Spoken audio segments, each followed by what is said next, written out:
Gusto ko lang naman ng normal na buhay, pero sobrang liwanag, makulay ang binigay. Pinagdaanan ko rin naman na sumablay, naging kampante lang sa pag-alalay. Ilang taon na ding hindi ako pumasok sa sagradong lugar, pero di ako nakalimot. Araw-araw nagdarasal na sana aking maabot mga pangarap ko noon na akin ang nilimot. Muling tinama ang sarili at tinayos ang mali. Heto ako ngayon laging nagpupursige, aking sisipagan hanggang sa makuha. Di ko susukuan yan hanggang walang laman na mesa. Di papayag na maliitin ng kahit na sino man. Anong iyong alam, wala ka ng pakialam. Ginagawa ko lang naman ang alam ko na tama. Di nahihinto hanggang hindi nakahiga sa malambot na kama.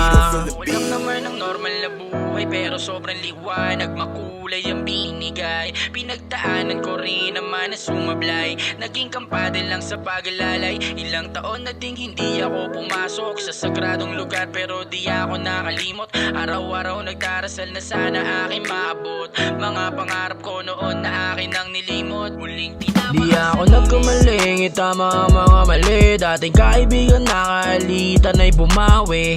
Nakitagay, nakiusap, nakisama, nakibagay. Inaya, nakiusap, mapayapan at wala nang away-away. Wala nang iwanan, sabay lahat sa pag-angat. Humingi ng tawad, sa wakas salamat. Hanggang ngayon aking inaabot aking pangarap. Di ako magmamadali sa iyong mga balak.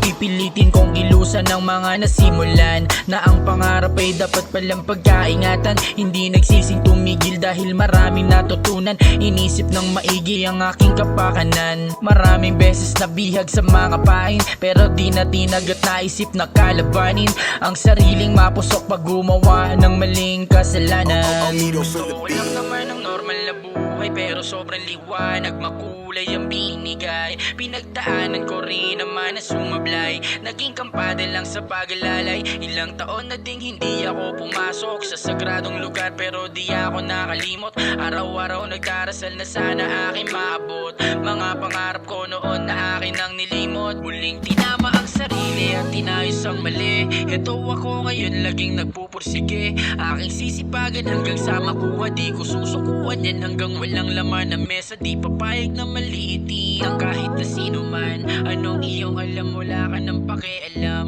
Ginagawa ko lang naman ang alam ko na tama. Di nahihinto hanggang hindi nakahiga sa malambot na kama. Gusto ko lang naman ang normal na buhay, pero sobrang liwanag, makulay ang binigay. Pinagdaanan ko rin naman na sumablay, naging kampante lang sa pag-alalay. Ilang taon na ding hindi ako pumasok sa sagradong lugar, pero di ako nakalimot. Araw-araw nagdarasal na sana aking maabot mga pangarap ko noon na akin ang nilimot.